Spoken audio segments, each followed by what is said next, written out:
Welcome back on stream of dream दोस्तों। आज हम फिर हाजिर हैं एक और गैस सेक्टर से जुड़ा हुआ स्टॉक लेकर के, जिसका नाम है गुजरात स्टेट पेट्रोनेट लिमिटेड। जी हाँ दोस्तों, यह स्टॉक लगभग 272 रुपये के आसपास ट्रेड कर रहा है और इसी 272 रुपये में आपको दोस्तों दो कंपनीज आपको मिलेंगी। जी हाँ दोस्तों, दो कंपनीज आगे हम देखते हैं। तो सबसे पहले अगर हम बात करते हैं कंपनी करती क्या है, तो बेसिकली कंपनी गैस डिस्ट्रीब्यूशन का कामकाज करती है थ्रू पाइपलाइन से। तो एक ये कहाँ करती है, तो बेसिकली इसके पास लगभग 25 डिस्ट्रिक्ट्स हैं गुजरात के।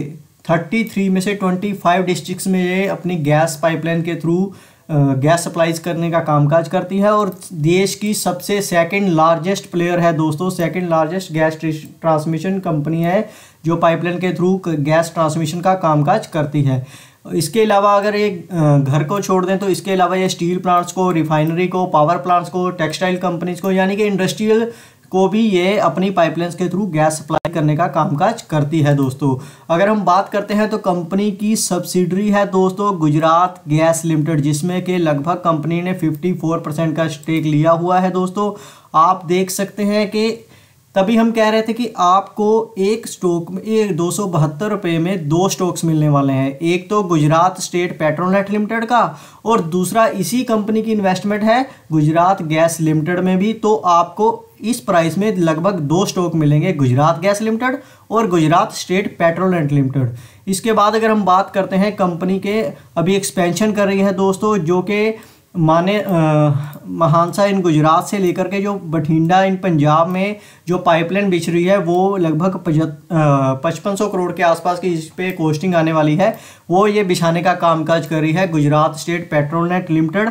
इसके बाद अगर हम बात करते हैं बहुत ही अच्छे अट्रैक्टिव प्राइस के ऊपर आपको दो कंपनीज मिल रही हैं, वो क्यों मिल रही हैं आइए देख लेते हैं इसके फंडामेंटल्स। तो सबसे पहले शुरुआत करते हैं कंपनी के मार्केट कैप के से। तो कंपनी का जो मार्केट कैप है वो लगभग 15,000 करोड़ के आसपास की कंपनी है। स्टॉक पी की बात कर लेते हैं तो वो 9 का है। यहीं पर एक हमको देखने मिल रहा है काफ़ी अट्रैक्टिव वैल्यूएशंस के आसपास ये कंपनी हमको देखने को मिल रही है। अगर हम बात करते हैं रिटर्न ऑन कैपिटल एम्प्लॉयड की तो वो लगभग 36% के आसपास है। रिटर्न ऑन इक्विटी की बात कर लेते हैं तो वो 23 के आसपास है, यानी कि दोनों ही जो परसेंटेज हैं वो लगभग 20% के आसपास की हैं दोस्तों। इसके बाद अगर हम बात करते हैं डेब्ट टू इक्विटी की तो वहाँ पर 0.04 है, काफ़ी अच्छी मानी जाती है। इसके बाद अगर हम बात करते हैं तो इंडस्ट्री पी की तो लगभग 12 के आसपास है, यानी कि स्टॉक अभी जो कि 9 की पी पे ट्रेड कर रहा है वो इंडस्ट्री पी के नीचे है दोस्तों। अगर हम प्राइस टू बुक वैल्यू की बात कर लेते हैं तो वहाँ भी कंपनी काफ़ी सस्ती मिल रही है, लगभग 1.76 के आसपास की प्राइस टू बुक वैल्यू है। इसके बाद अगर हम बात करते हैं कंपनी के फंडामेंटल्स के ऊपर, कंपनी की प्रॉफिट लॉस स्टेटमेंट के ऊपर चलते हैं तो मार्च 2000 में जो कंपनी की सेल लगभग 1100 करोड़ के 1000 करोड़ के आसपास हुआ करती थी वो पहुंच चुकी है लगभग 18,000 करोड़ के आसपास, यानी कि 18 गुना की कंपनी की सेल बढ़ी है। इसके बाद अगर हम बात करते हैं ऑपरेटिंग प्रॉफिट मार्जिन्स की तो कंपनी के ऑपरेटिंग प्रॉफिट मार्जिन लगभग 20 से लेकर 25% के आसपास के रहे हैं, जो कि काफ़ी अच्छे माने जाते हैं दोस्तों। ईपीएस की बात कर लेते हैं तो कंपनी का ईपीएस लगभग 30 रुपीज़ के आसपास रहा है, वो भी काफ़ी अच्छा है दोस्तों। इसके बाद अगर हम बात करते हैं रिजर्व की, यहाँ पर देखिए कंपनी ने टर्न अराउंड करके दिखाया है दोस्तों, वो देखिए कैसे।